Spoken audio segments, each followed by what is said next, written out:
I recognize my own daughter of the soil, President of APWEL,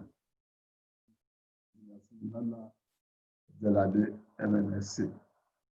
I recognize all the participants that are here today. First of all, thank you very much for the condolence expressed on the death of one of the executive members of the cabinet, Pastor Jare Adebisi. Thank you very much. I'm highly elated to have been invited by the leadership of the Association of Professional Women Engineers of Nigeria, APWEN, to declare open the online edition of the Southwest Zone with Tan and Gang mentoring to capacity building program for young engineers. This online edition is a novel and creative initiative and is an apt response to the uncertainties, emergencies, and disruptions created by the deadly coronavirus pandemic, which has made physical contact impossible worldwide. Equally instructive and laudable is the capacity of this program to create synergy between theory and practice and introduce young engineers to the skills and competencies that will make them better employable by the industry. It's also a salutary attempt at not only creating a pool of competent engineers for the country in the short and long run, but also serving as a hunting field for companies seeking to employ well-rounded professionals. All this combined make APWEN a critical partner of government in its effort to entrench sustainable infrastructure progress for sustainable development. Indeed, mentoring and capacity building are the future of infrastructure development in Nigeria. I therefore deeply appreciate the leadership of this noble association for finding a creative way to forge ahead with this culture of mentoring and building the capacity of these young engineers in this period of coronavirus challenge, and for seeking a way to interrogate national infrastructural requirements. I salute the sponsors of this program, Wally Foundation of Australia, for its interest in developing young talents for the infrastructure development of Nigeria.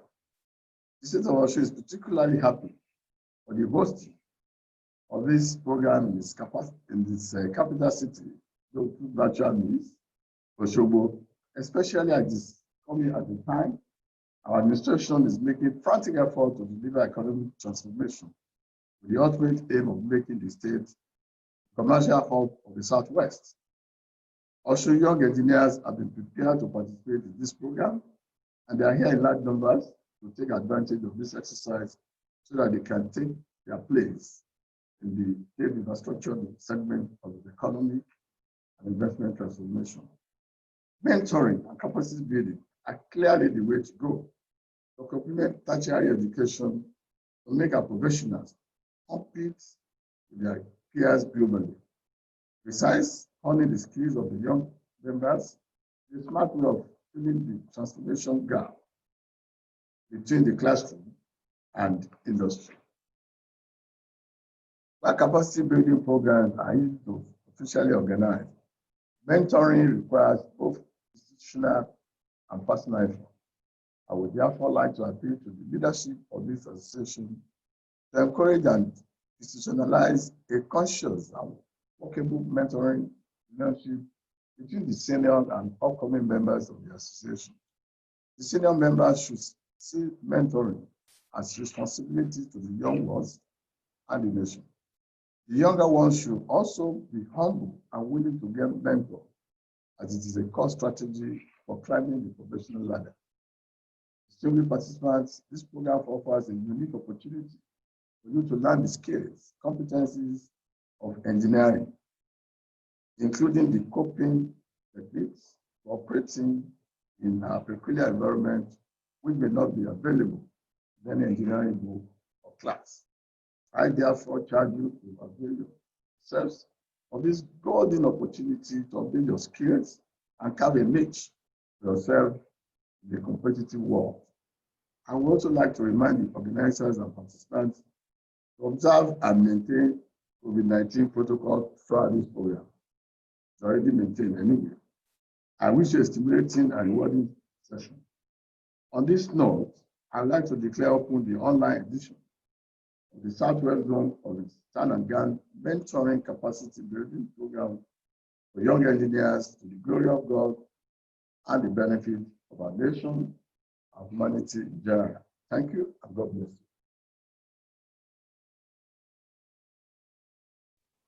Thank you, sir. Well, Okay.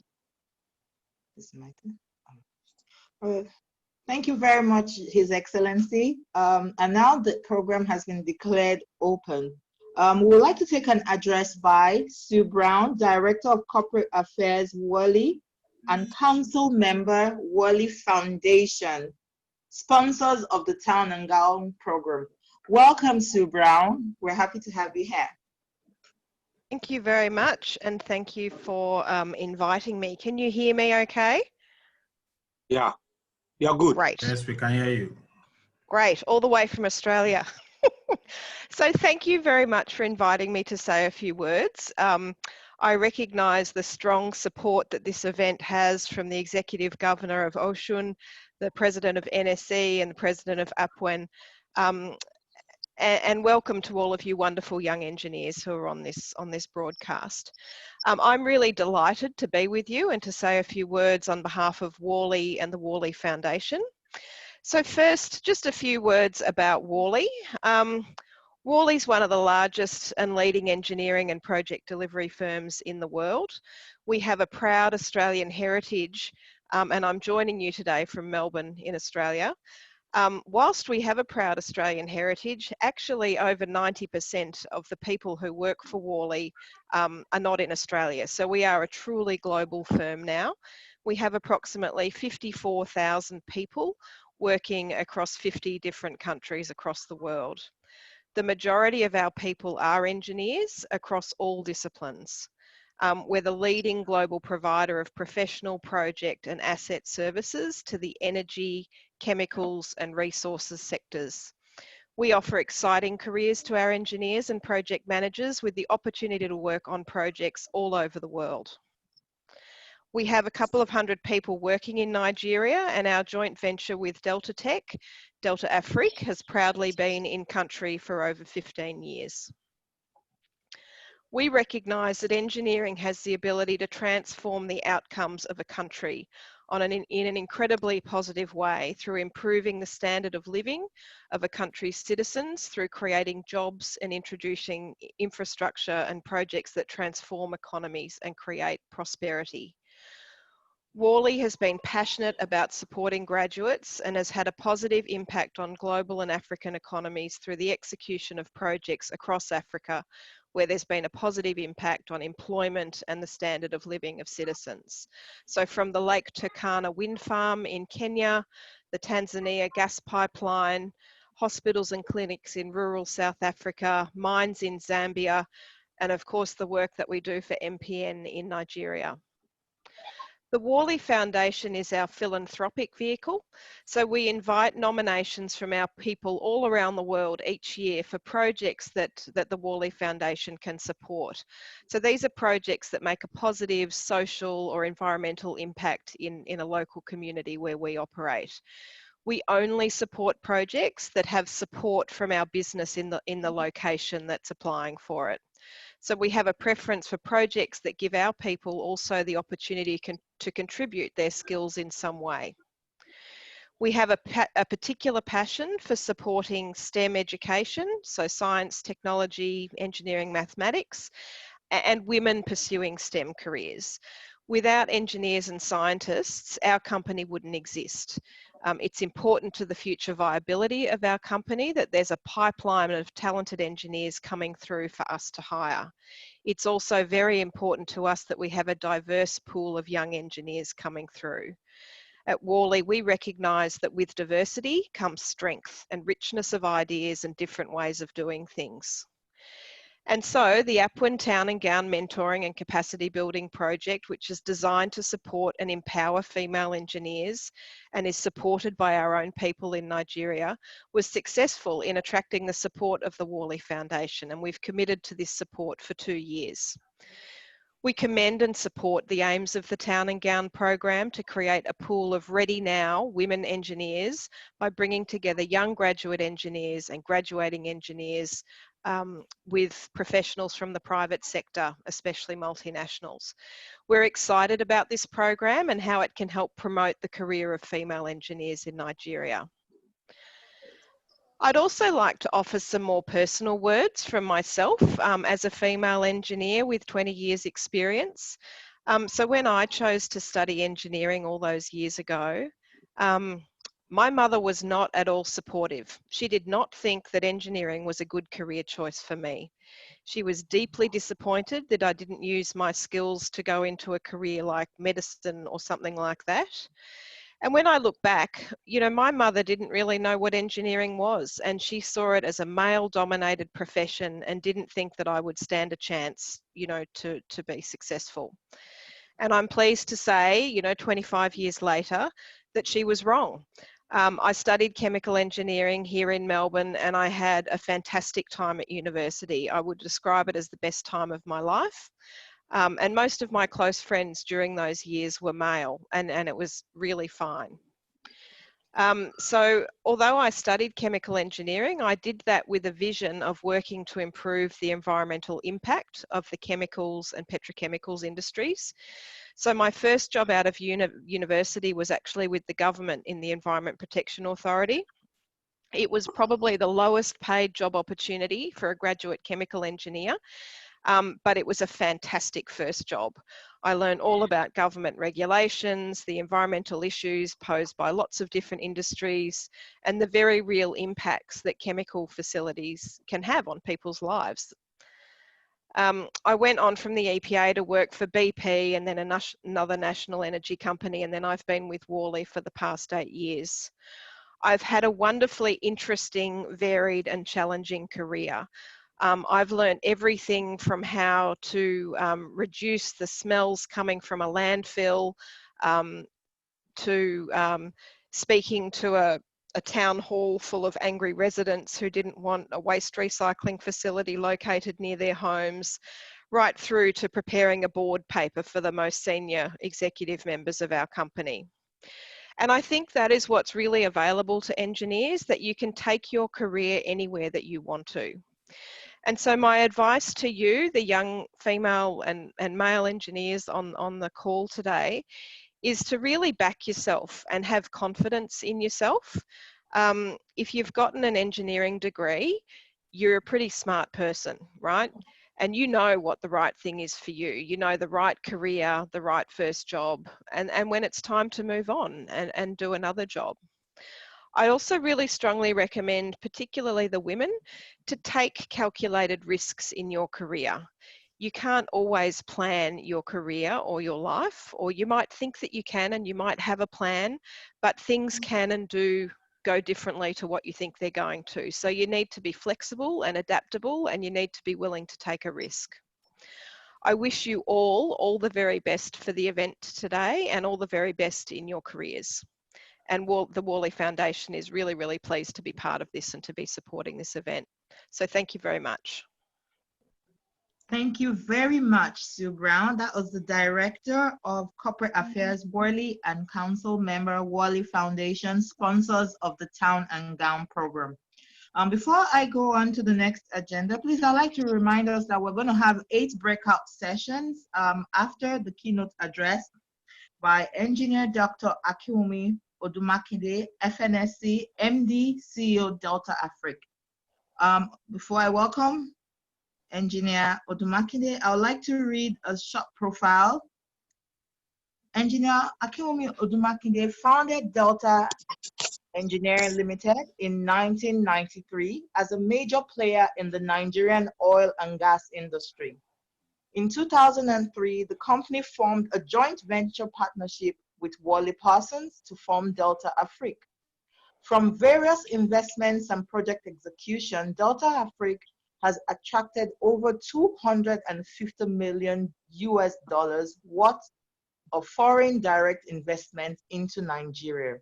The company has also won several awards for developing local capacity, one of which was the Ministry of Petroleum Resources Award of Champions of Nigerian Content in 2011. Engineer Akinwumi has championed many engineering projects within and outside Nigeria, worth billions of US dollars, employing over 800 engineers and working over 9 million hours. Among these are ExxonMobil's MIPS project to provide engineering, procurement, and construction management services, Chevron Escobos gas project, phase 3 to provide FPPD services, SNEPCO's subsea front-end engineering design, and Alba compression project in Equatorial Guinea, to name a few. Most recently, Engineer Akinwumi founded Delta Tech Offshore Limited to cater for the construction, installation, and commissioning sector of the oil.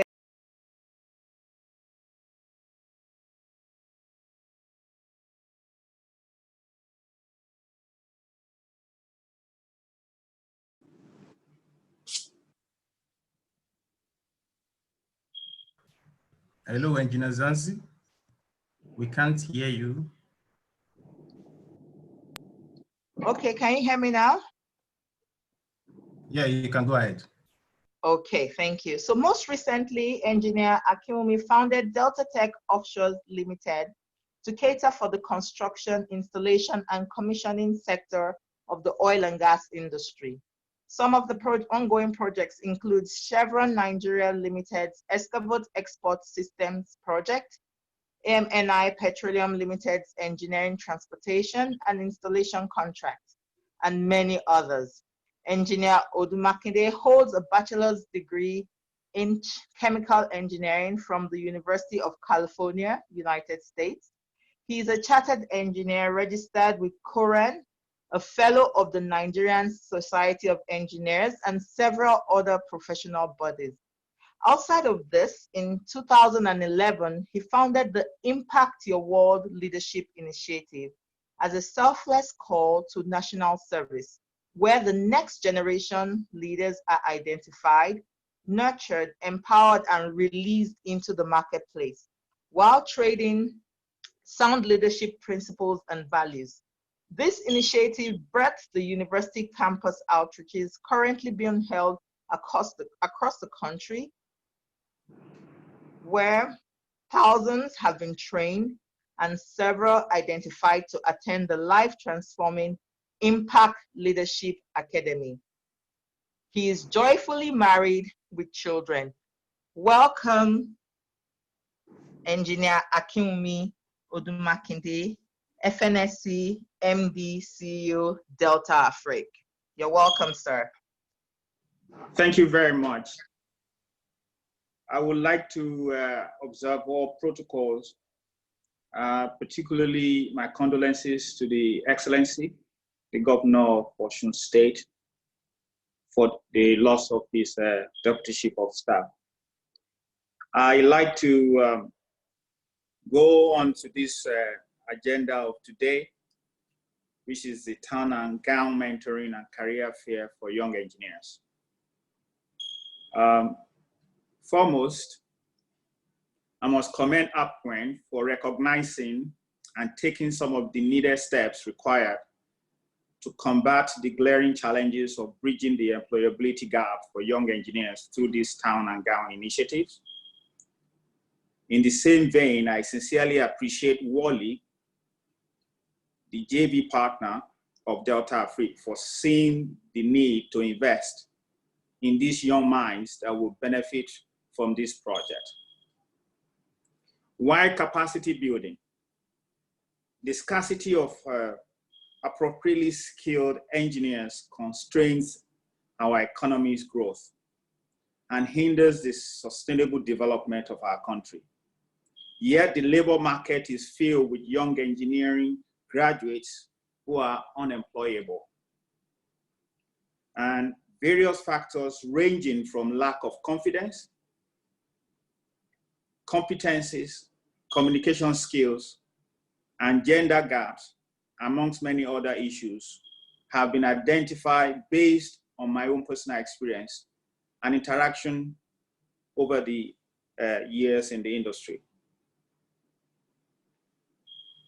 Now, according to the publications by the International Bank of Reconstruction and Development, which is a subsidiary of World Bank, on Nigerian skill for competitiveness and employability of June 2015, analyzes areas and sectors of likely demand for skills and a look at the future demand for skills. Hence the need for young engineers to capitalize and position themselves to take advantage of the emerging global trends. And what is the realities on ground today? It is obvious that the future of the young ladies and the gentlemen logged on to this town and gown event and others are out there will never be comparable to the ones that we at my generation experienced. We started schooling with the chalk and blackboards, but today, what we have is Google Classroom. As we're witnessing today, a very fantastic seminar projected all over the world through Zoom. You know, whiteboards, online courses, and so many others. So why then do we think that similar job requirements and job functions of my time will be the same in the immediate future? When it has become, you know, when it becomes the world of engineering, women are in the minority. That is in our engineering world today. Women are in the minority. In Nigeria, according to the National Bureau of Statistics, you know, women make up about 22% of the total number of engineering and technology university graduates each year. Hence, the challenge of gender gap is glaring for the young female engineers, majorly due to instability of our government policies, which affects the operation of most industries and other sectors in the country. And most recently, the COVID-19 pandemic has become our new operating culture. In fact, it has affected how work is being done globally, including Nigeria. As a developing country, we have peculiar challenges that may be difficult to overcome, but not impossible to do so. In the words of Rich Dayo Johnson, this is one of us, a Nigerian, that says, hunger, fear, and determination are some of the drivers towards extraordinary living.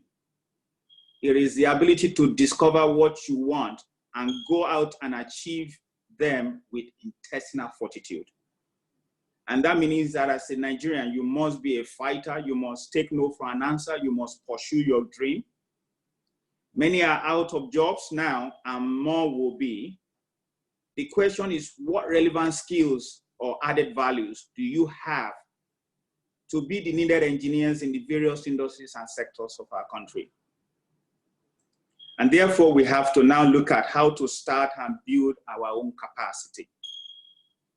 At this point, self-improvement is highly expedient in order to fit into any desired industry or sector as a young engineer.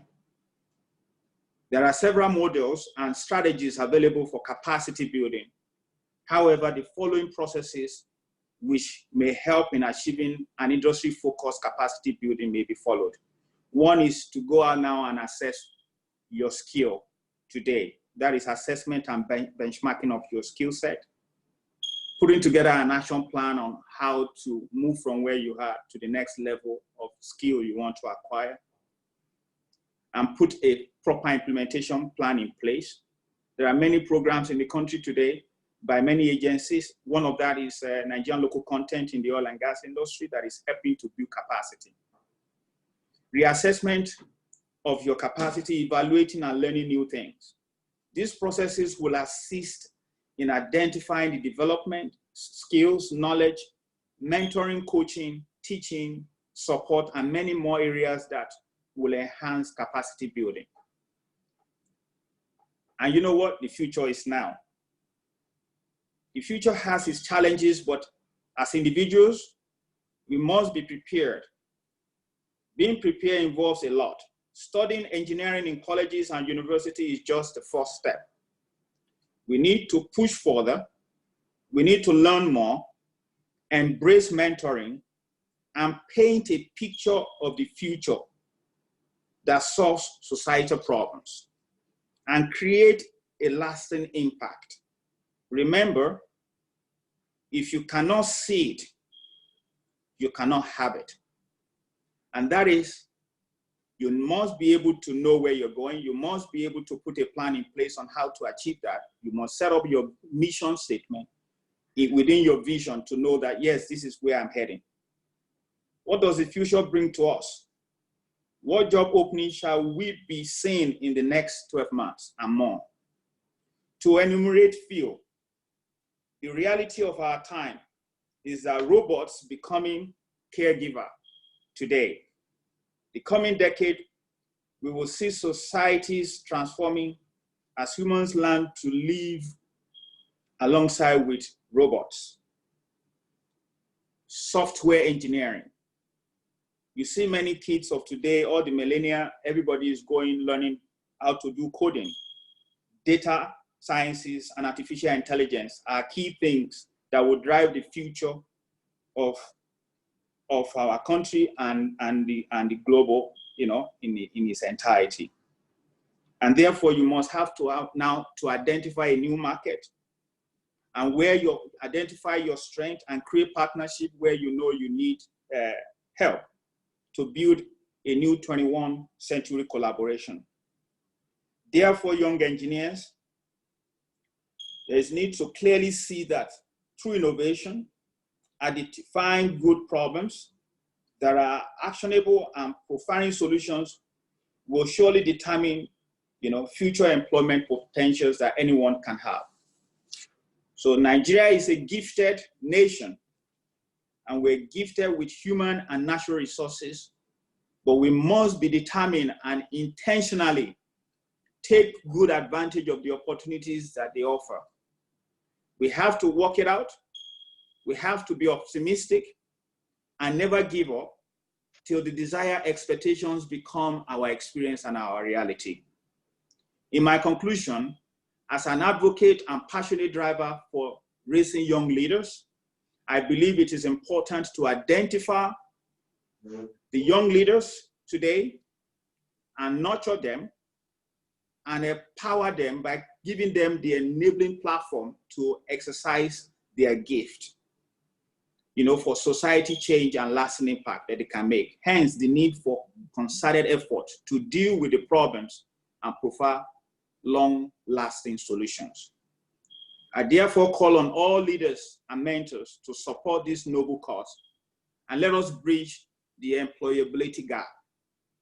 Mentoring is the greatest an act of leadership. And as a leader, we must learn to mentor others and bring the next generations to the next level of empowerment. Like late Dr. Monroe said, if what you know dies with you, you are a failure. I thank you all and bless Apwen. God bless. Thank you very much for that keynote address and that charge from Engineer Dr. Akinwumi Odumakinde, FNSC, MDC, or Delta Afrique. I'd like to mention that right now we have over 200 participants worldwide. Please note that this program is being recorded and you can always watch it on YouTube, on Apwen HQ's YouTube platform. There'll be 8 breakout sessions, so please just follow the prompts on your screen when you are directed to break out into the breakout sessions. It's very straightforward, and when the breakout sessions are over, you'll be invited back into this main session. So Engineer Segun, please can we go ahead with the breakout session?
For those asking that they're not in groups yet, just give a few minutes. You'll shortly see the invite on the screen asking you to join a breakout room. So please hold on.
Engineer Shagun, please, can you speak up and advise people?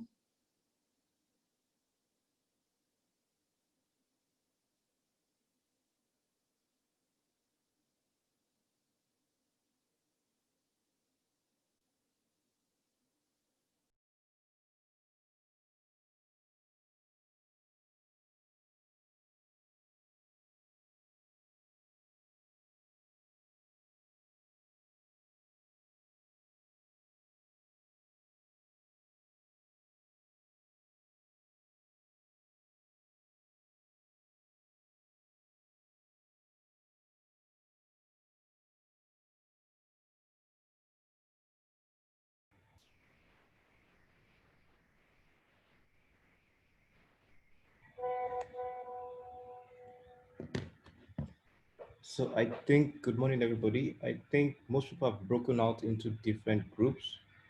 I want to believe the main room here is for the ICT group.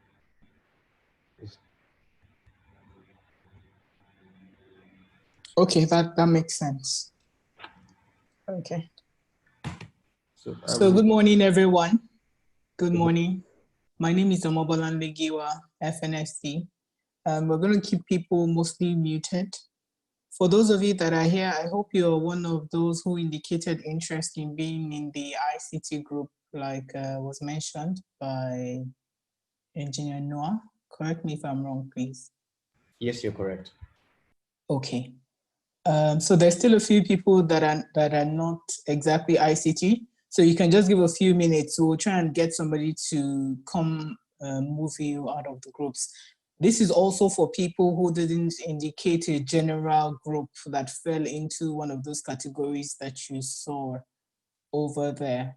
So give me a few minutes and then we'll start shortly. So Engineer Noah, you can comment. All right, thank you very much.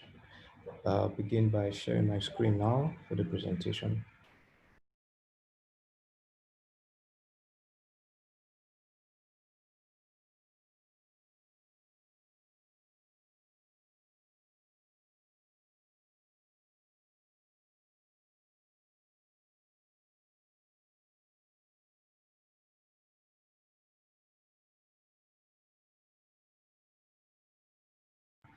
Okay, can you see my screen? If you can just...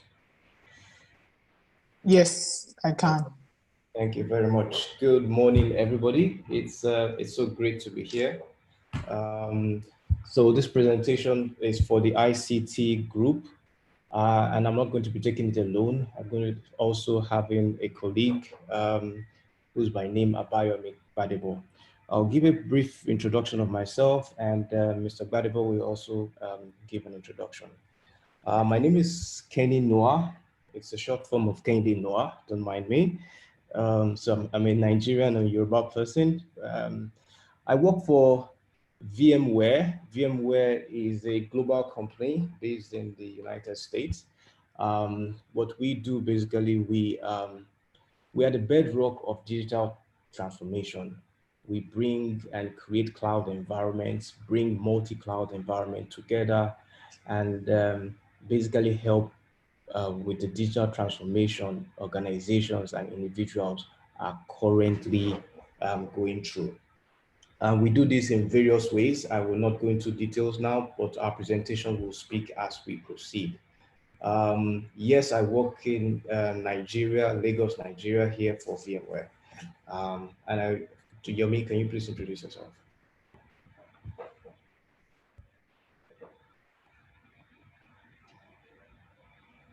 Unmute yourself.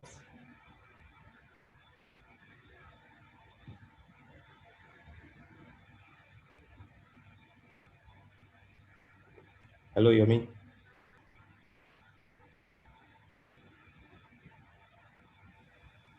Abayomi, can you speak up?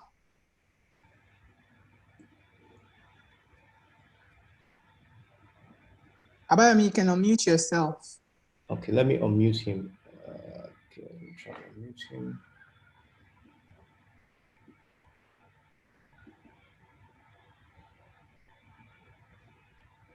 Abayomi, you need to unmute yourself. You're still on mute. Okay.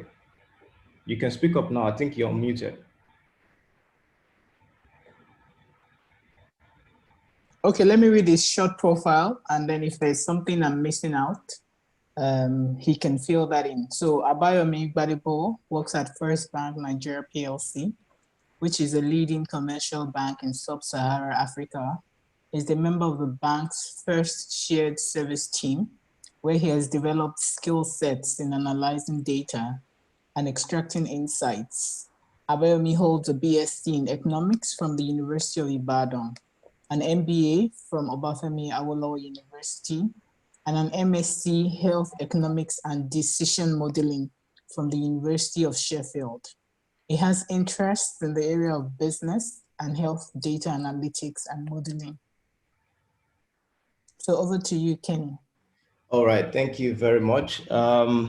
Okay, guys, it's a pleasure being with you today. We're going to be talking on, and ladies and gentlemen, correct me, I'm very sorry for saying guys, ladies and gentlemen, because I understand this, we also have some gentlemen amongst us. So we're going to be talking on transformation or extinction. And while we go through the presentation, you'll understand what we mean by transformation as well as extinction. You would agree with me that the COVID-19 scenario or the pandemic that we're currently facing has really changed things in the way we work today and in the way we do transact our businesses, as well as even education. You would see that various schools right now have started digital learning, you know, trying to survive and trying to see new ways we can actually bring education as well as business to our customers or to our students. This slide was taken as far back in 2015, when we looked at the future 5 years from now, 2020, what do we see? And it's interesting to know that the projections were very accurate. 7 billion people with over 30 billion devices and over 44 zettabytes of data generated. Let me read some statistics. IDC, that's the International Data Corporation, has released a report, a current report in 2020 on the ever-growing data sphere, what it is called the collection or the collective world data, and the numbers are really staggering.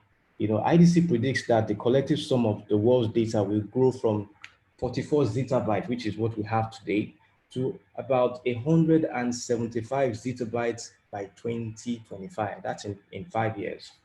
Yomi, you can join me once your audio is fine, you know, because I'm not supposed to take the whole presentation. All right, and lastly as well, please let's hold on our questions till the end of the presentation. However, you can put some questions in the chat as well. Hello. Okay, Yomi, you're back. That's good. Okay. Yeah. Sorry, I think I've just been omitted by the host. Okay, so where are we? All right, so just started talking about the IDC report. So do you want to continue on that? Okay, that's fine. All right. Sorry for the disruption. My name is Abayomi Gbadebo, like I said earlier. So I will be joining Kenny Noah in this presentation.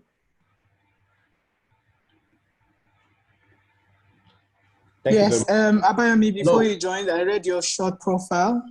Good morning. Okay. Before you joined, I read your short profile, and then we had started with the presentation. Okay.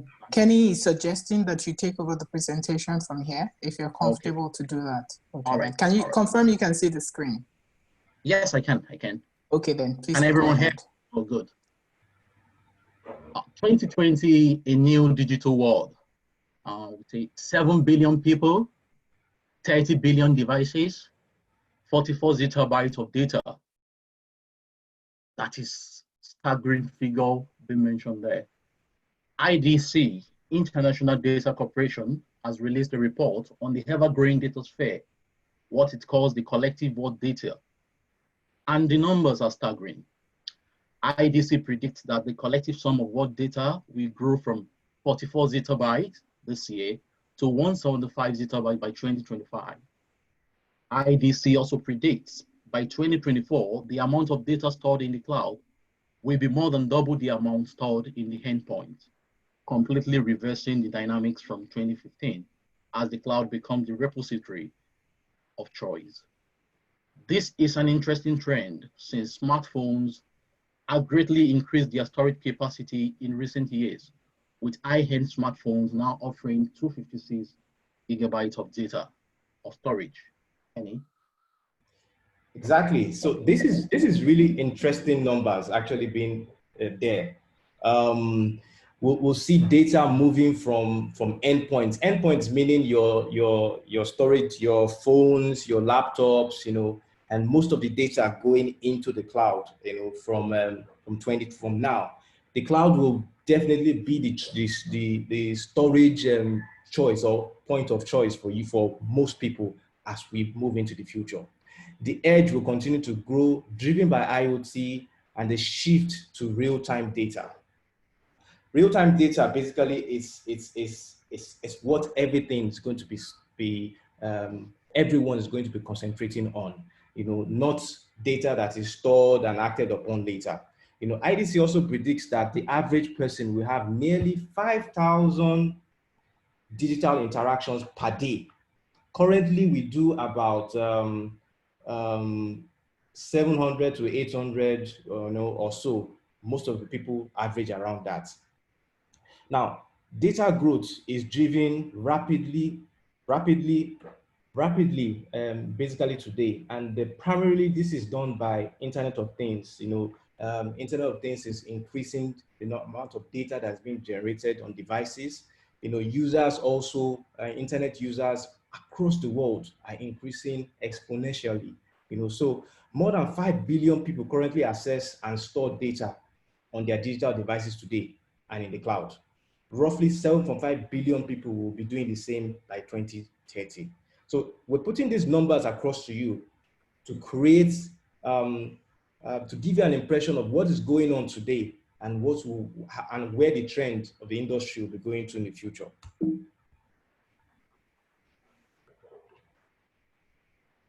Mr. Gbadebo. Thank you. We want to talk about the 4 pillars enabling digital business. So we have the app, we have the mobile, we have data, we have cloud.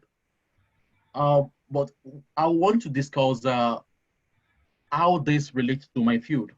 According to the profile that was read by one of the moderators, I work in the banking industry, and I want to relate this our experience, the experience we have in banking industry, how data has actually changed everything, how we are following on, how we have joined the train of digital businesses or transformation.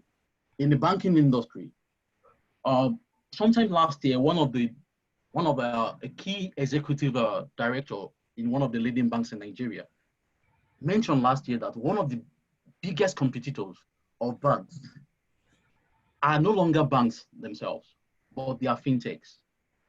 Fintechs are basically financial technology industry that provides that leverage on app, the leverage on app to provide services to banking industries. You agree with me, most of you, before you choose your bank, the bank you bank with, what you go out for, what you watch out for basically are how diverse they are in terms of technology. What technological services are they providing for you? And that is why for some banks, they say they are catching on more on the millennials than even some first generation banks, so to speak. So as an individual, as millennials, as young engineers, the importance of data can never be underscored. The importance of data transformation or digital transformation can never be overemphasized. So, like I said, in banking these days, we are moving, just like any other industry, towards digital transformation. That's why you see more. Your bank accounts can be created from your smartphone. A lot of services are being transferred to the bank's application, where you can open account, you can apply for loans, you can make your transfer, and a whole lot of things. Not only in banking industry, we also have it in automobile, we have it in automobile, we have it in manufacturing. Kenny, do you want to talk more? Yeah, let me talk about the automobile. Because looking at the leading automobile brands acquiring driverless or driverless technologies, as we say, the Tesla of today, the important thing is that the key to winning the race for the next generation of transportation is obviously no longer about producing the vehicles, because that seems to be the easiest thing to do now, and that was basically as, let's say, as old timers in the past, as engineers, those were majorly our focus. Okay, let's produce it, let's create it, let's invent it, but what is actually the differentiating factor will be defined by which companies can seamlessly integrate driverless technologies with smart cities, with connected homes and social networks into their offerings. Only companies with cloud-based digital platforms can truly integrate so many new elements to introduce a new driving experience. So it's not just about the car itself, it is the experience. It's about how that car integrates with my home. It's about how that car integrates with my city. It's about how that car integrates with my social media, my social networks all around me. And then the driverlessability, let me use that word, of that car itself. And so this is what companies like Tesla, Mercedes-Benz, and all these companies are looking at as the future of the automobile industry.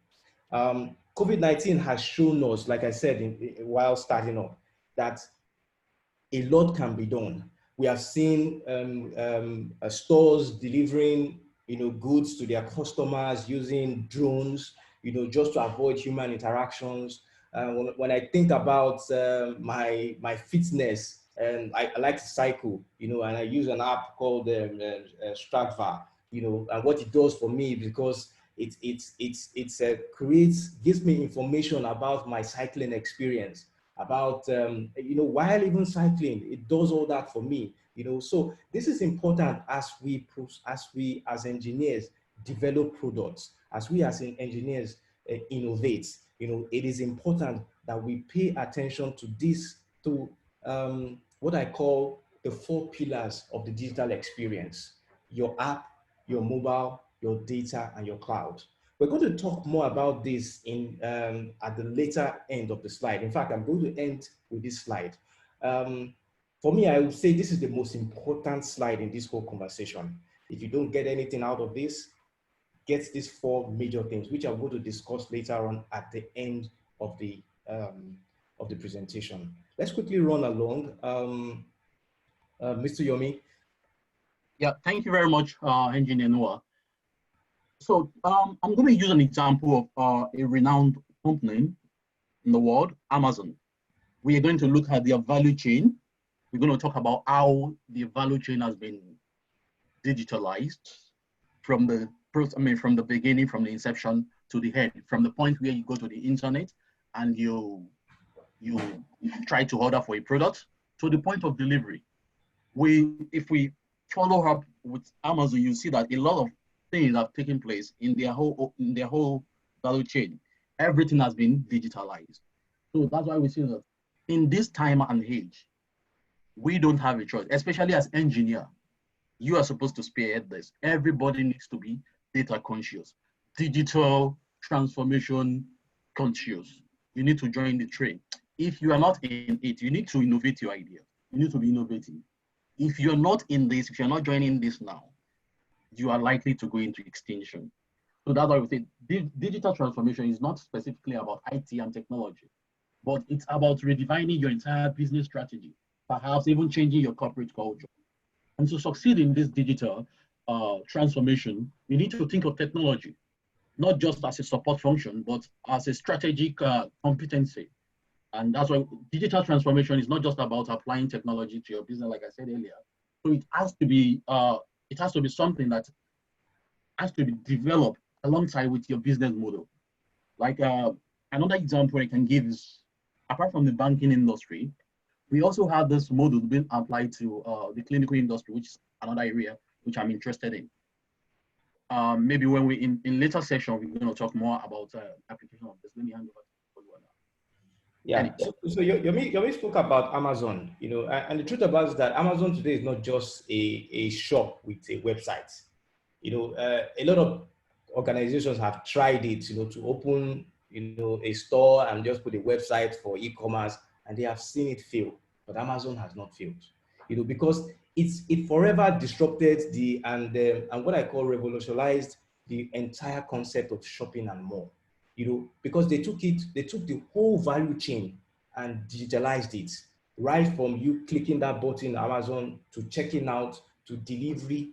Everything was, and the experience you get, because whether we like it or not today, we have to understand that as we go digital, we leave digital footprints, and those digital footprints tell a lot of information about us. Organizations like Amazon have been able to capture that, and be able to tell you or even influence your buying decisions, So it is now mandatory for every business to adapt and to take advantage of the ways the digital world has radically changed the way consumer behaviors and expectations. Now, unconsciously, our expectations and our behaviors have changed. I'm going to give you a little experience I had recently. I recently invested in a solar infrastructure, just solar inverters. I wanted to have at least 3,000 watts of energy in my home to produce. So I bought into a solar device, inverter system, and all that. That was just basically about last month. Now, it gave me the power I needed, but just after that, I realized that I needed more. And what did I need more? What was missing? I realized that what I invested in could not connect to the internet, could not connect to the cloud to give me information I needed about the power I'm generating, the power I am wasting. With information that I have, I could even decide, or it could influence my decision to probably give my neighbor energy, but those information are not available to me because what I invested in could not connect to the cloud in any way. It has buttons on it, maybe to show you, to display one or two things, but the intelligence and the data it's giving is taken to the cloud is missing. Now, as young engineers, these are your fields. You probably have designed something. You probably are innovating something, but the missing link is digitalizing it. And this is going to, whether you like it or not, it will influence buying decisions of your customers. Now, take me, for instance, now. I wouldn't tell anybody to buy what I bought again. I've already checked online. I've done some researches again. I've seen what can actually give me that digital experience that I need. So we're bringing this up to help you think in whatsoever areas you are as engineers. This is very important because it becomes a game changer to either you are innovative or you are going extinction. All right, your customers, your channels, your competitors have already gone digital. Just like me and probably you, You know, as of 2017, mobile devices dominated total minutes spent online. Before now, it used to be computers. But now, mobile devices have dominated it.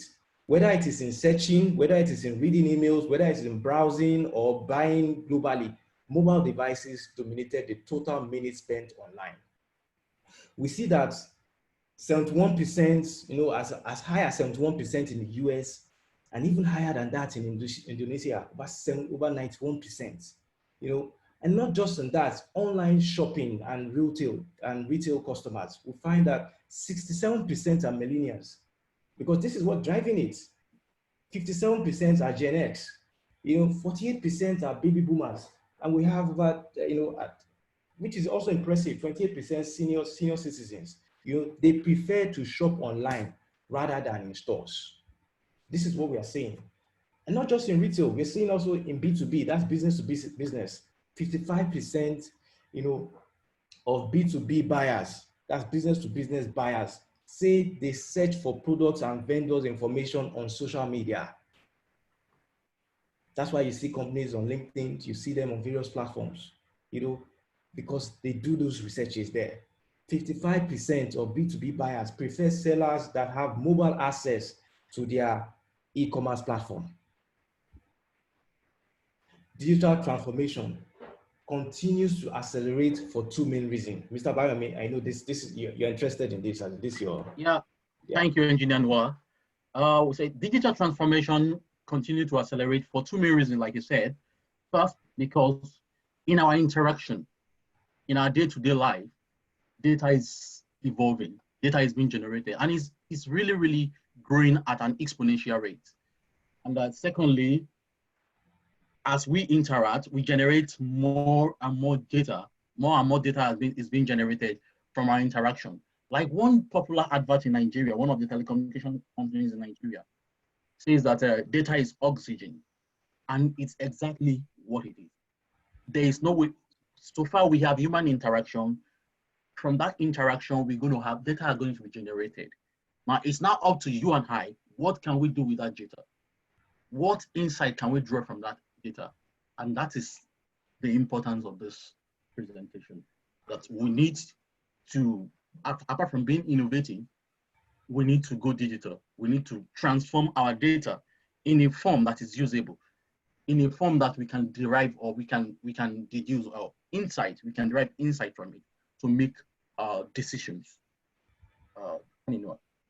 Yeah. So having this data is knowing how to use it, basically pulls your critical business, you know, it pulls your critical business decisions out of the shadows of opinion or guessworks, you know, and brings intelligent opinions into the light instantly, so you can do new things and do it right. If I take you back to the story of my inverter system, that is the missing link, because I cannot make informed decision right now, you know. So digital, you know, and this data basically depends on some key things, you know. It depends on effective collection, cybersecurity, analytics, and application. You know, get the data, protect the data, analyze the data, and utilize the data. These are the essentials of digital transformation. As young people, we have to understand that skills are needed, you know, in organizations, and these skills will either be outsourced, they will either hire, or they will train. Where are you in the value chain? You know, are you positioning yourself to be able to fill this gap? I'll show you the gap right now. You know, according to 2017, this 2017 Forrester report, it says that 74% of companies say they have a digital strategy. Only 15% have the skills and capabilities to execute these strategies. So where are you? Are you positioning yourself to fill in this gap? Because this gap is obviously so enormous. You know, digitally transforming organization changes everything. It changes our corporate strategy, our business process. It changes marketing capabilities, and it even changes the roles and the skills. We will end this presentation with some of the roles and or some of the skills we would advise people, or we advise you listening here to try and get in whatsoever field you are. You might say, I'm a chemical engineer, or I'm a petroleum engineer, or I'm a this. These are very important for you as you proceed your careers. So I will end this back with this slide, which I call the most important, of them all. Think about it.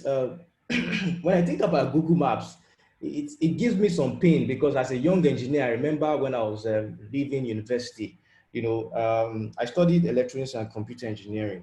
And I remember what I really wanted to do as my project, my thesis, was to develop a GPS system. Although Google beat me to it anyway, but back then there was no Google Maps really. However, when I look at Google Maps now, the key ingredient to it, which we didn't have back then, was the data Google was gathering. People didn't know when Google started, in our years, Google started as just a search engine. In fact, we used to make mockery of this, that how could people, just be serving us by giving us a search function? How would they make money out of this? They saw the future and they were collecting data. Google Maps now is so intelligent to give you whether best routes, hold up on the road, whatsoever information you want, Google Maps can give you about your journey with the power of gathering data, analyzing data, and giving you the information that you need. We have seen Facebook, we have seen Twitter. They were not the only one. You might think they were the only one. They were not the only one that started social media. We had other organizations that did this first, but never the key ingredients these guys had, Twitter and Facebook and the likes, were about data. And that's why the others crumbled. They were able to harness the power in data. So whatsoever we do today as young engineers, your innovation should be tailored towards providing a digital experience. And the only way you can provide a digital experience are through these 4 pillars: apps, mobile, data, and cloud. Cloud is very important because it accelerates that business agility and efficiency that everybody loves. Because you want to analyze the data, where the easiest places you can do that, if they're on the cloud. Because we remember we said 75% of data will be stored in the cloud by 2020, 2025 or 2030. And this is where the analysis are going to be done. AI today, I know robotics and all that, are going to be powered by the power of the cloud. The cloud also gives you opportunity to focus on your innovation, focus on your core strengths. Instead of you having a data center, you move your products on the cloud and you'll be able to focus on your core strengths. Young developers, which I believe are in this room or listening to me today, it's easier for you to harness that power on the cloud to write your first code, your second code, and to code, because we have platform as services that gives you the opportunity to be able to quickly develop what you need. Now, what the world has shown us, that speed is very important. Speed is very important, and so you need an environment that are agile and very efficient to be able to process your data and to be able to innovate. All right, so these are the skills which are very much more, and these are on a high level. You can break them down into various forms. Project management, cloud computing skills, cyber security skills, because when you obtain data, you have to make sure data are secured. So cyber security, mobile app development, it's very key. Everything comes with an app today. The reason I bank with my bank today is because of the app experience it gives me. Data analytics, very key, because data is oxygen. The digital marketing, and then IT services and architecture. We still need people that are going to architect and design. So it is very, very key. We're going to end our discussion here this lovely morning, or I think it's afternoon now, and we're open to questions. I'm not sure how the moderator is going to moderate the questioning. Yes, thank you very much, Kenny. Thank you for that presentation. So I had already put in the chat box that if you have a question for the moderators, you can put it, for the facilitators, you can put it in the chat room. Otherwise, you can raise your hand and then we'll unmute you and then you can speak. So let me also apologize. I think there are a few people who are here who didn't feel to be in the ICT group. The host is currently working on moving you to appropriate groups, but we'll see how that goes. So in the interim, if you have questions, you can raise your hand, or if you have comments, you can put it in the chat box. But let me go ahead and start by asking a question. So can you tell us a specific, so this is to Kenny now. Okay. Can you tell us about your experience? What do you enjoy most about the job? And what are some of the challenges that you faced being in this role? Okay, so maybe that I would have to go a little backwards before I got here, you know. That's fine. Yes, you know, because and sometimes— after you, then Gbadebo can also respond. Yes. So, like I started off as a young engineer, basically, you know, graduating out of school. You know, for me, I would say I got it. I didn't try so much different things. You know, right coming out, I knew, okay, this was where I wanted to be. You know, so I actually created a 5-step approach to you know, to what I experience now. You know, which was basically application, security, networks, and data. You know, so I started that, you know, one step after the other, you know, acquiring those knowledge. And then that helped me transition from one job to the other. You might interest you that I was also in the bank at one stage, but not as a financial person, but also as a digital person within the bank. You know, so that gave me different approaches on how technology can be used. You know, right now, just to go specific to your question, what I enjoy right now basically is seeing people use technology, and technology transforming the way they live and how they do their businesses. What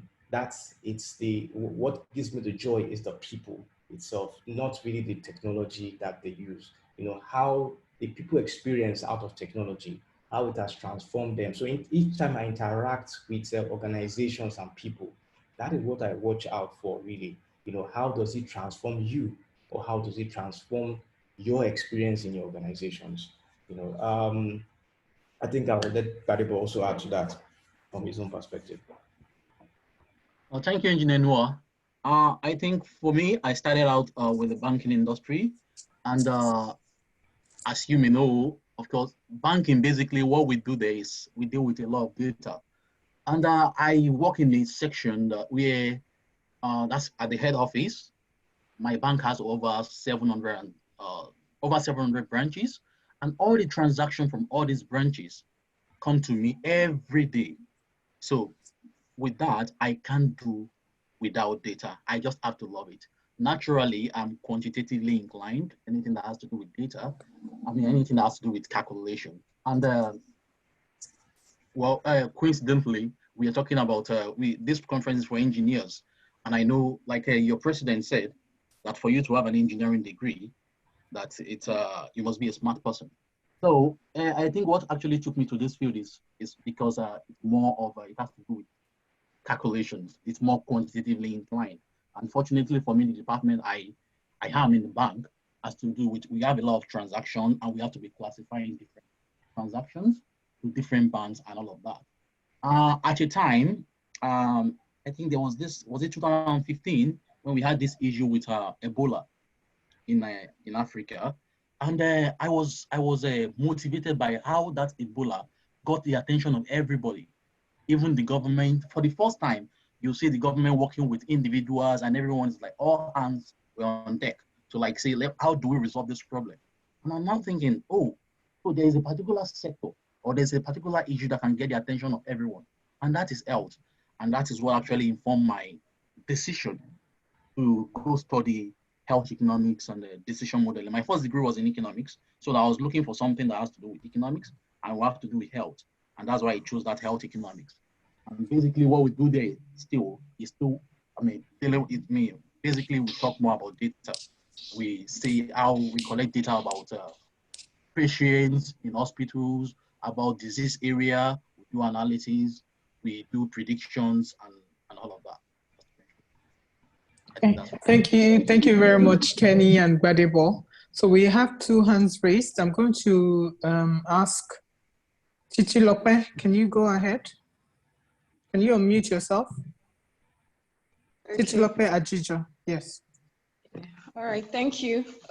Thank you for that wonderful session. I just wanted to ask specifically if it is advisable for like everyone to go into data analysis, or maybe people can merge or can partner with other people in those fields and come up with a product. Like, is it necessary for everyone to go into it, maybe have an idea of it or go into it in details? Because people could, you know, passion also matters, and people could be interested in different things. Renewable energy, for example, is an area of interest for me. So how would I merge those two? Do I have to go into it myself, or should I partner with experts in those areas? So I think you've answered your question, Titilope. Thank you very much. That's a beautiful question, really. And it's also what we, the most frequently asked question, really. So we're not saying that you have to be an expert data scientist, you know, because yes, your passion might not be there. You know, you're passionate in renewable energy, so focus on that. You know, however, also have at least knowledge and a little interest about how data can transform what you do. You know, so that even when you partner with people, you know, who are experts in that field, you can also use the initiative and the knowledge you have about data science, how data can transform your innovation. You know, you can help them out, you know, to clarify those things while they do the modeling and those kind of things. You know, so just to answer your question, yes, we say focus on your strengths, but also have knowledge about how digital transformation can transform what you do. I will also end on this. I would say that, okay, Yomi, sorry, go ahead. Sorry, I just want to chip in this. Titilope, I will say that it all depends on the scalability of your business. Of course, you can't be everywhere. Like engineer Kenny said, if you know that basically you have an interest, you have a passion for a particular field, but we can assure you here there's no way you're not going to interact with data. So, and it's good for you to have an idea, even if you are going to outsource this. It's good for you to have an idea of what is being sent to you or what you're outsourcing. Even when your clients, you know, when they present things to you, it's good for you to have at least an idea of what is being presented to you, of what you're sending out. If I can use an example from a friend, he's also an engineer, he's in the engineering field, and he was telling me about what has changed in his work, talking about a particular software that they use. They call it Speed, and they call it maybe streamlining security and privacy by design. He said before, they used that to just draw things and they'll get the output, okay? But right now, what is in vogue in their industry is you need to understand, you need to have an idea. You don't have to be a data, what they call a scientist, as in that does not have to be your core, but they need you to have an understanding, to have an idea of how data is being used with that speed right now. So to answer your point, in a nutshell, we're saying that it's good, yes, follow your passion, but at the same time, have an idea of what data is all about. It's all around you. Thank you. Okay, thank you very much, Gbadebo and Kenny. I think we'll take just 1 or 2 more questions because I see people coming back. So I'm not sure if the other groups are almost rounding up. Amina, yeah, who's there, has a question. So Amina, unmute yourself, please, and go ahead. Okay, thank you very much for the opportunity. I must say I was here by chance, but as we all know, nothing in life happens by chance. I was supposed to be in building and construction, but I have enjoyed every bit of the time I have spent here. I'm very glad I was here. And my question is this: while I must commend the 2 speakers too, because they did a very good job. I'm so happy that I ended up in ICT. So my question here is, one of them basically said there were 4 things you needed in today's world. And just about that time, my network went off. So I didn't really get what he said. So I would like him to please kindly repeat those 4 points he said you really need in today's world.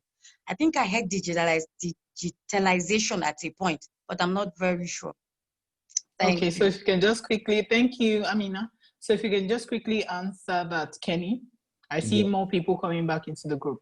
Okay, so quickly, what I said was that for you to have that digital, to transform into your digital world or digital experience or the digital business, whichever field you belong to, 4 key pillars are the apps, mobile, data, and the cloud. Your innovation must be tailored towards these 4. It must be, you must have, an app experience. It must be very mobile, to speak to the millennials. Data, you must harness the power of data in your business. You're into building, BMS and things like that, smart cities, everything is all about data. Your buildings right now, it's very, it's generating data and influences even your architecture and your building designs, and then the cloud, harness the power of the cloud, so those are, I won't, for lack of time, I can't really go down into, but those are the major 4 pillars, around digitalization. Thank you. Okay, thank you, Kenny, and thank you for that question. So while we'll just wait for a few more people to come back into the group, we have something from Somto. So I'm just going to unmute you, Somto. You can unmute yourself and go ahead with your question quickly. Somto Anisilva, please go ahead. You can unmute yourself. Okay, while we wait for Somto, Thank you very much. Okay, all right. Somto, go ahead. Thank you very much, ma'am. Good afternoon, everybody. So my question. You're breaking up. Okay, can you hear me, ma? Yes, I can hear you. Go ahead. Go ahead, Somto. Okay, my question goes like this. One of our presenters was talking about cloud. He made mention of it over and over again, but I didn't really get, he didn't really elaborate on it on the cloud. So my question is that me as a front-end developer, how will I harness the power of data and of cloud? Like, made mention of merging your coding skills with cloud. So if you can elaborate on it, I'll be glad. Thank you. All right, thank you, Somto. Just quickly, the fastest way for you to get into development right now is on the cloud. Either you're working on Google or Amazon, they give you that platform at the click of your button to be able to develop your applications. As well as, the applications you develop at the cloud are what we call cloud native applications. The applications that are tailored towards the mobile experience and the app experience, which are needed for today's world. There is no point of you starting to code like legacy coding, what we call monolithic applications. They are dead on arrival. So please, as you are a front-end developer, make sure you start using the new form of codings, which are basically mobile friendly, which are basically cloud aware. We call them cloud native applications. And the only way you can harness that is with the power of the cloud. You can take my contacts later and we can discuss in much more in depth. Thank you. Thank you, Kenny. So for want of time, because I see most people are back from their breakout rooms, if you still have questions and comments, please put them in the chat box. We'll compile all the questions and send it over to Kenny and Gbadebo. I see Zanzi is back. Zanzi, over to you. Okay, thank you so much. I think quite a number of us came in from our breakout session. So the next, let's move. Engineer Shegun, please, can you share next slide, please? Thank you so much for every single company that, okay, thank you, Engineer Shegun. Every single company that handled the breakout sessions, we really appreciate you. Please remember that this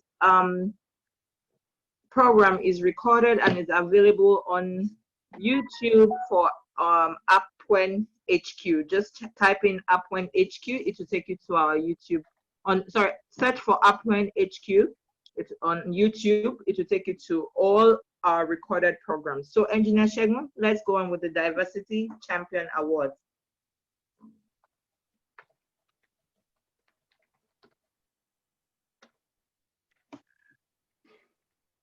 And I think we'll be having our brand ambassador, Engineer Neni, presenting. Please, can we unmute her?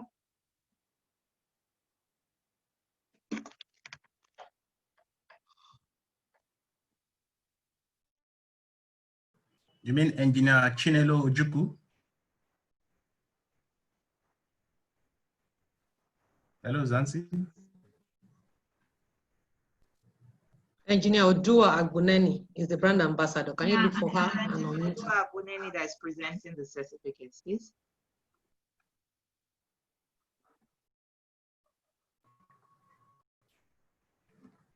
Hey, good afternoon, everyone. She's asking to be unmuted. All right, you've been unmuted. Welcome, Engineer Odua Agbuneni. Welcome. Thank you very much. Good afternoon, everyone. Please permit me to share my screen.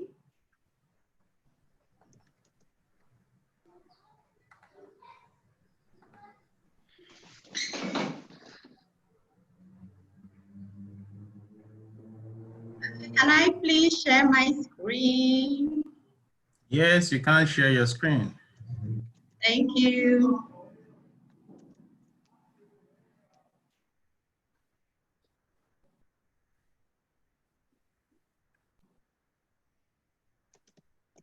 I would like to stand on existing protocol and move ahead to the Diversity Champion Award. Please, can we hear me?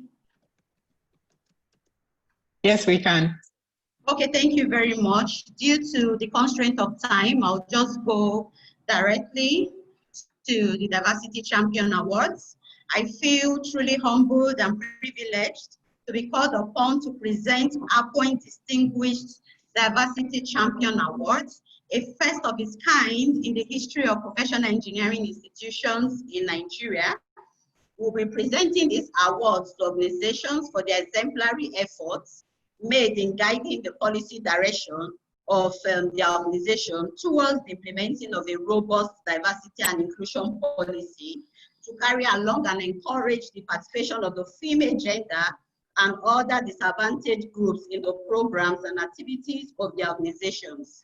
For this, I'm very, very grateful to my president, Engineer Fumilola Ojilade, FNSC. Let me quickly explain how the rankings were done. What we did was to, first of all, find out from the organizations if they have a diversity and inclusion policy. Secondly, we graded based on those that have a diversity policy. Have they started implementing it? What's the implementation status? Is it fully implemented? Is it partially implemented, or you have not started implementation? We went further to also find out the ratio of men to women that we have in the management board. Because we know that the management board, they are the decision makers, they are the gate bearers. If they need to bring in more women on board, it has to be the decision of the management board. Our fourth criteria was the same initiative support. The organizations that support programs like this and all other programs that would encourage more females to participate in engineering. We'll be giving out the award according to the rankings of the highest to the best. So we'll start from the first, and the last will be the highest organization. Our first award goes to CADWorks. We are giving out the Honor Code Awards to CADWorks Nigeria Limited for industry-focused capacity building of young engineers in Nigeria. We want to say thank you very much to CADWorks.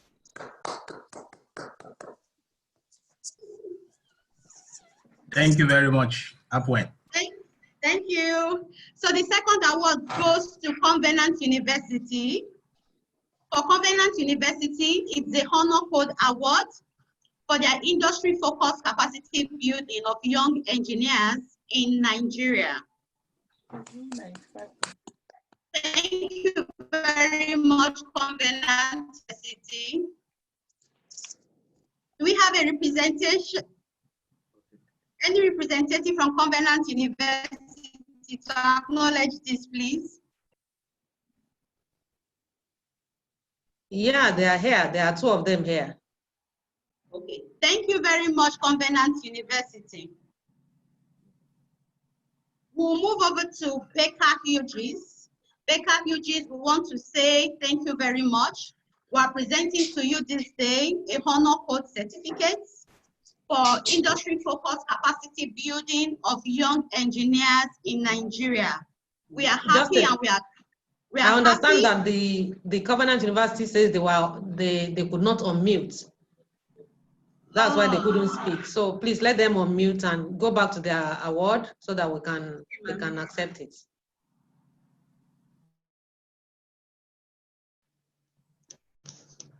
We are giving now the Honor Code certificate to Covenant University. Covenant University, we want to thank you for your industry-focused capacity building of young engineers in Nigeria. Most especially, we love the fact that you combine it with entrepreneurship. Many of your engineers that you turn out, they are ready not just to get employed, but to become an employer of labor. We want to say thank you very much to you. All right, thank you, and thank you very much from Covenant University. We thank you also, Appoint, for this opportunity that you've given to us, and we believe that God helping us will do better. Thank you. Thank you very much, Covenant University. So next we have Baker Hughes. Baker Hughes, we present to you today a Honor Code certificate for your industry-focused capacity building of young engineers in Nigeria. On behalf of Appoint, we say thank you very much and we present this to you. Thank you so much.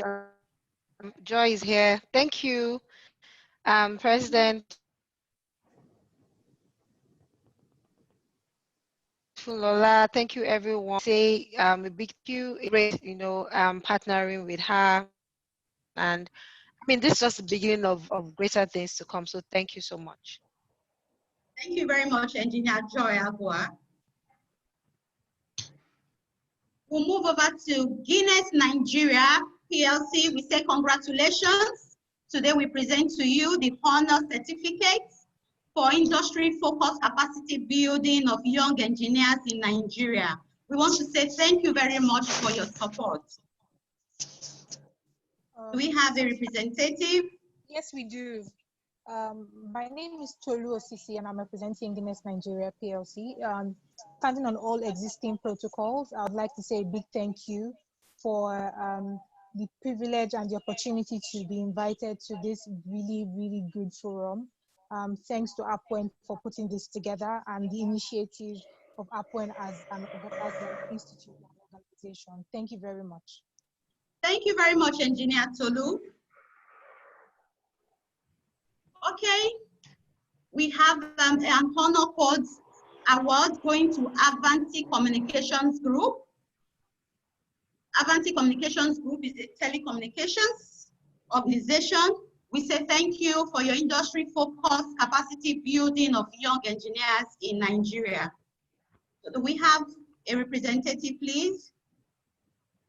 Yes, we do. Jane Egerton is here. So I want to say, yes, Jane. On behalf of Avanti Communications Group, I want to say thank you. I think it's an honor to have been part of this program. This is one of the passions that we drive towards diversity. So to the entire team of Appoint, we're really grateful and please keep up the good work. Thank you very much, Engineer Jane. Next, it's Ove Arop and Partners Nigeria Limited. We present to you today the Honor Code Award for industry-focused capacity building of young engineers in Nigeria. Thank you, Engineer Neni. Thank you. Do we have a representative, please? Yes, please. We are here. Yes. Thank you, Engineer Neni, for this. Thank you, my past chairman. Thank you, Engineer Fumilola Ojelade. We're really honored to be here. We're proud to be part of this to sustain. I also see the opportunity to thank all other speakers, executives, and the also the while. It's truly an honor. Thank you. We received this with great honor. Thank you very much.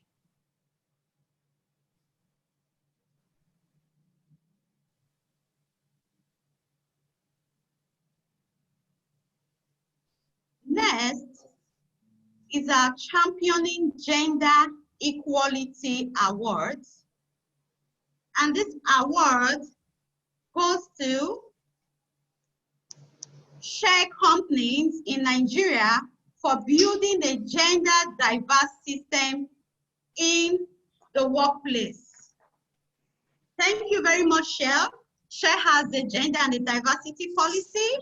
It's fully implemented, and they have a good ratio of men to women on the management board.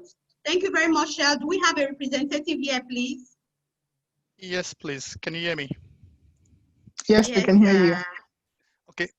Thank you very much. I think it's an honor for all of us in Shell. On behalf of my colleagues on the call, we have Chibundo Norum and Tom Tiagala.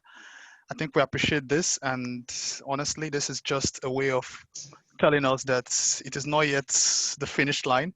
There's still a lot to be done in the space of D&I, but it's good to see that our efforts so far have paid off to this point. Thank you. Thank you very much. We'll move over to the next award. Delta Africa Engineering Limited. A round of applause, please. So, Delta Africa Engineering Limited, they have a diversity and inclusion policy. It's fully implemented, and they have a good ratio of 3 women to 7 men on the board, and they are second. I would like to have a representative from Delta Africa Engineering Limited to respond to the award.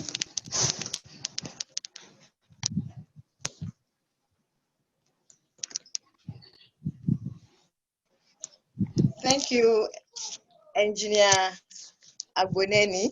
Thank you very much. You, Thank you, Engineer President of APOIN. Foremost, my MD is on the line. I would really want to appreciate him. I was actually holding on thinking he would speak, but that's to tell you that he gives us the shoulder to climb and the wing to fly. Engineer Akin Odumakinde, I appreciate you for allowing us to soar, giving everyone the opportunity to showcase their capacity and what Delta Africa has to do for us. So I appreciate this award on behalf of the executive management team of Delta Africa. Thank you very much, APOIN, for this award. And to other staffs who are online, James Omokagbo should be here. I appreciate your support in making this to happen. And to our joint venture partner, Wally, thank you for making us see this happen. Thank you very much, Engineer Bosete. We appreciate this.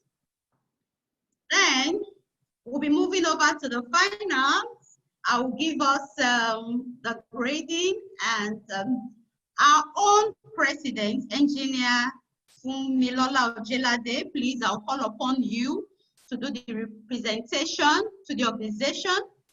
The organization has a diversity and inclusion policy, yes, fully implemented.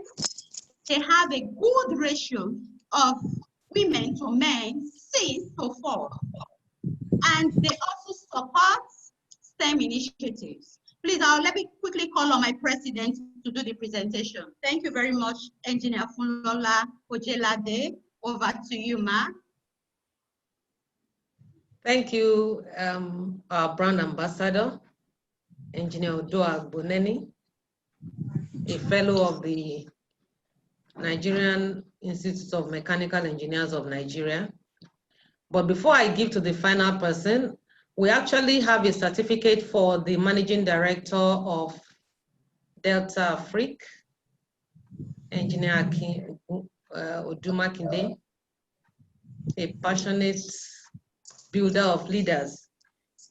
The certificates, I would like Engineer Segun to please share his screen and display Engineer Akin Oduma Kinde's certificate. Since he's still online, let's use that opportunity to present it to him.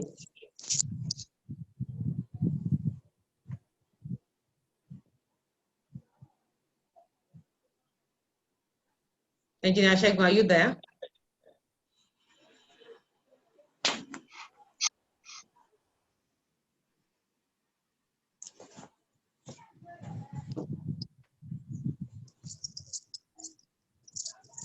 Okay.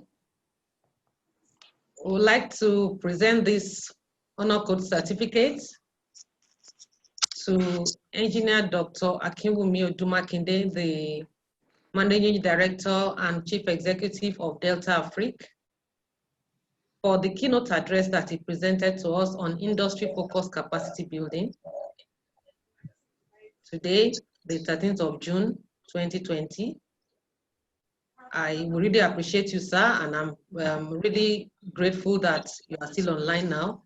I would like you to just respond to this so that we can go on to the winner of our Diversity Champion Awards. Madam, this is an honor, and I deeply appreciate your contribution to the APWEN. You have trailblazed and leaving a mark of excellence to the development of women capacity in engineering. I'm very humbled to accept this honor and also continue to pledge for support to build capacity for women engineers. I appreciate the honor. Thank you very much. Thank you very much, sir. Now, Engineer Segun, could you please display our winner for the Diversity Champion Awards?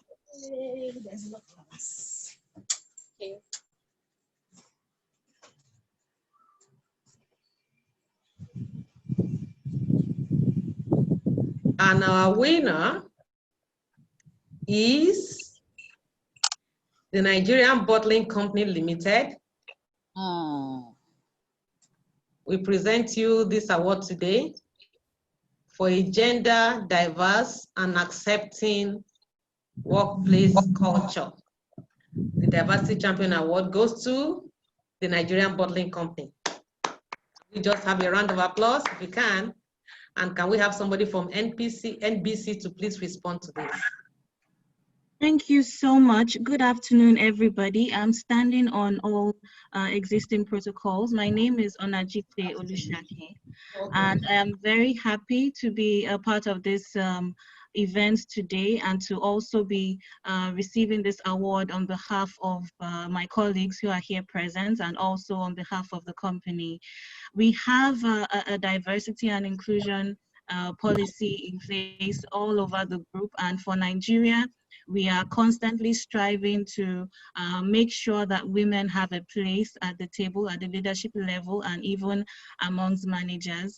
Today we are looking for a 50-50 representation, and we are consciously hiring more women, and we are so happy to have organizations such as APWEN take so much pride and dedication to building the capability of the women in the engineering space, and we look forward to interacting with you more as an organization, and also for the high quality talents that will come out of the mentoring and of the training that APWEN offers. So thank you so much. We are so grateful, and thank you for this opportunity and this award. Thank you.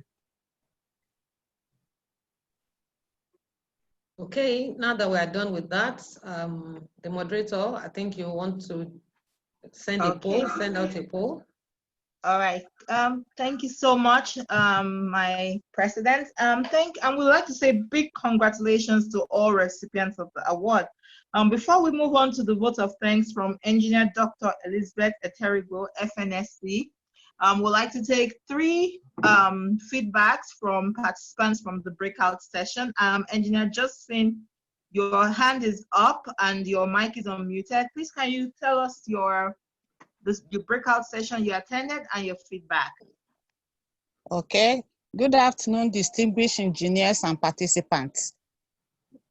I'm a co-host with the Baker Hughes Oil and Gas. We had a blast there. They are all gender encompassing, and they even go a mile further to tell us that there is room for internship. 2 years experience. You can always check their website for openings, and you can upload your CV. Their internship program is what I will advise all participants that are hoping to work with them today to key into. They don't only have the internship, they also have the direct employment for the experienced ones. But good thing about the organization is that they are very gender sensitive, that in each time they are going to employ, they will pay specific and particular attention to female employees, reaching out to them, talking to them on one-on-one, and encourage them. Thank you very much, everybody. Thank you very much, Engineer Josephine, for that exciting feedback. Remember, if you would like to give a feedback, just use the raise hand function. And I'd like to mention that we appreciate your feedback on this program. We have a poll that will pop up on your screen. Please fill out our poll so that we can know, we can get the pulse on every single participant, how you feel about this program, your feedback. So I'm going to check if there's anybody else that has raised their hand for feedback on their breakout session. We don't have anybody else. Can we give them a couple of minutes? I don't know. Okay. So you raised your hand. Yeah. Okay, sir. Please can you introduce yourself, tell us your breakout session, and go ahead with your feedback. We appreciate you. Okay, my name is Joshua Aboyjadeoye.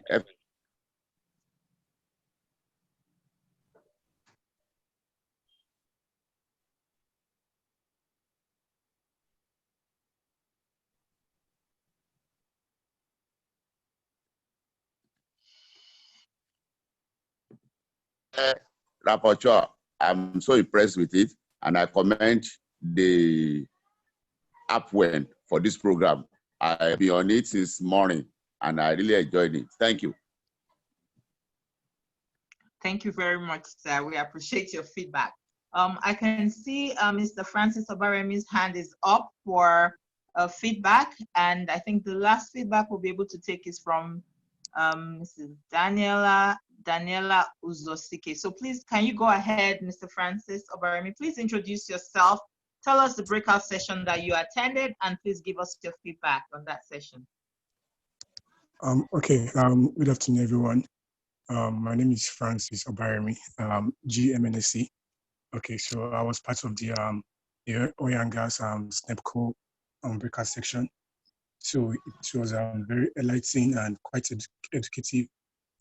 Thanks to the experience shared by Tonte Agala and the rest of the team. So thank you very much to SNEPCO, and thank you to Upwend for this lecture. It was very, very elusive. Thank you very much, sir. We appreciate your feedback, and we appreciate the oil and gas sector handlers of the breakout session. So now we go over to Ms. Daniela Uzosike. Please introduce yourself, tell us the breakout session that you attended, and give us your feedback. Okay, my name is Daniela Uzosike, a final year undergraduate engineer, and I joined the oil and gas breakout section by SNEPCO. I really enjoyed everything that was said there and how they taught us about their graduate program for how they recruit undergraduates. and the 4 steps they told us for the assessments and how you can get employed in Shell. And also, I really thank Engineer Tonto Agala for her experience. It was very enlightening and upbuilding, and I look forward to more things like this. I thank APOIN very much for the opportunity to be here. Thank you very much. Thank you very much, Daniela, for that exciting feedback on your session from SNEPCO. And I think the last person we will take before we go into the vote of thanks is, I think, Ms. Oyindamola Aladelo. Please introduce yourself, tell us the breakout session you attended, and please give us your feedback.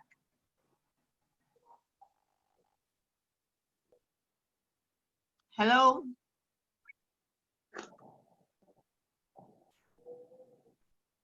Okay, maybe she's having some technical difficulties. Let's move on to Ms. Aderinsola Adewale. Please introduce yourself, tell us the breakout session you attended, and give us your feedback. Thank you very much. Good afternoon. My name is Aderinsola Adewale. I'm an undergraduate final year student, civil engineering. I attended the breakout session by Guinness, and it was really, really insightful. It was a special thanks to Engineer Delapo, Engineer Tolu, Engineer Maka. They did justice to all your questions, and it was really insightful. Thank you so much, APOIN and Woli. Thank you very much for that feedback, Aderinsola Adewale. And I think, okay, we have one more person, Zainab Garba Ahmad. Okay, kindly go ahead, introduce yourself, please, and tell us the breakout session you attended and give us your feedback.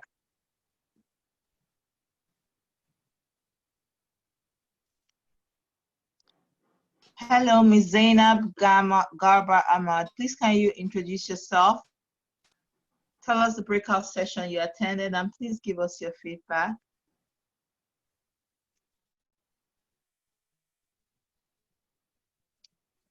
Maybe she's no longer online. Maybe you take somebody else. Okay. We called for the vote of thanks. Yes, I think we have just one more person. And it's so exciting to see a lot of females raising up their hand to give feedback. I would like to invite the last person, Ms. Vanessa Idoko. Please introduce yourself and tell us the breakout session that you attended and give us your feedback. Okay, my name is Vanessa Idoko. I am an undergraduate engineer. I'm studying biomedical engineering. I attended telecoms, and I was really grateful to find out that even if I'm not in the field of telecommunications, I can get myself involved in this. I also learned that I should be able to teach myself more and gain more certifications, and I'm grateful for APOIN. I'm grateful to APOIN for giving me this great opportunity. Thank you. Thank you very much. We're grateful that we're able to provide this opportunity as well, Vanessa. And I think, okay, just for inclusion, to last person, oh, we have 2 more people. My president, do I take the last 2 or we move ahead to the vote of thanks? Okay, just take the last 2 and don't take any more after, so that we don't keep people waiting for too long. Yes, please. Okay. So I have Ms. Titilope Ajijo, and please introduce yourself. Tell us the breakout session that you attended and give us your feedback. Thank you. Hi everyone, I'm Ajijo Titilope. I finished from Federal University of Technology, Akure. I'm currently serving. I attended the ICT breakout session where we were taught that the most important things to transition into like a digital world, the 4 pillars of enabling digital business would be apps, mobile, data, and cloud. For apps, you have to know how to unleash innovation with a new generation of apps. And for mobile, you have to know how to imagine business processes with mobile first, and so on for data and cloud. So this is just for us to remember to be data driven, know that data is like the most important currency in the world right now, and how to integrate it in every field and every aspect we are in. Thank you.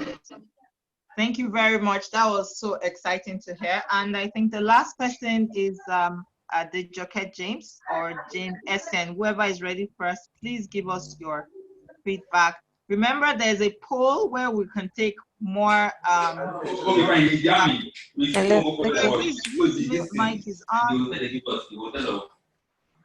Good afternoon. Yes, good afternoon, Mrs. Jane Essen. Please give us your feedback. And okay, I think on that note, we would like to move on to the vote of thanks by Engineer Dr. Elizabeth Terito, FNSC.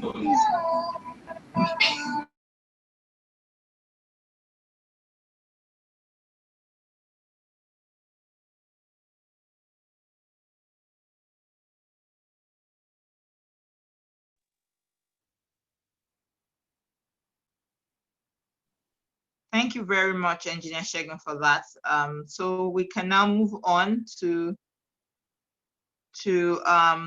please use the poll on your screen to give us your feedback. We will appreciate your feedback. Also, so now we move on to our vote of thanks. Please unmute Engineer Elizabeth. Okay, welcome, Ma. All right, thank you very much, Engineer Zanzi. It has been a good time, and I want to specifically thank His Excellency, the Executive Governor of State of Osun, the person of Engineer Adeboyega Oyetola. Thank you very much, sir. Despite all around what happened, you made it with us.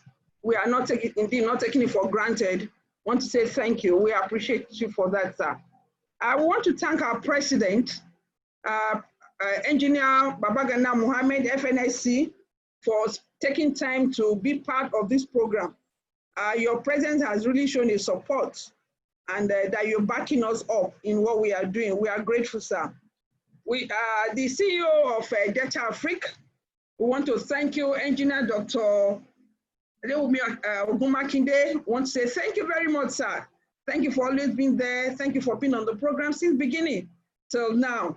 We are grateful, and we really appreciate your support, because I've known you to be somebody who is very, very much interested in engineering, and you are concerned about gender. Thank you so much for that. Want to thank our sponsor, the Wally Foundation, ably represented by Ms. Sue Brown. Thank you for making it with us. Even though we couldn't meet, physically, but on Zoom, you made it possible that we're in Nigeria, but we're part of in Australia. Thank you for your time. We want to thank all the representatives, the company representatives, the CU, Covenant University representatives. Thank you for coming. And we want to believe that the time you have spent with us is worthwhile, because you're shaping life and you've helped to enlighten a lot of the young engineers on what to do so that they can feel the right place in life, particularly in the workforce. All the awardees, we say thank you. Want to thank all the coordinators. Thank you for being there. Thank you for coordinating very well. We appreciate you. All the chapter chairs on board that came, thank you. All the APWEN members, I want to say thank you. And particularly, please allow me to mention this. I want to thank all our past presidents for making it with us, and our elders. I saw Engineer Valerie, Engineer Hawa.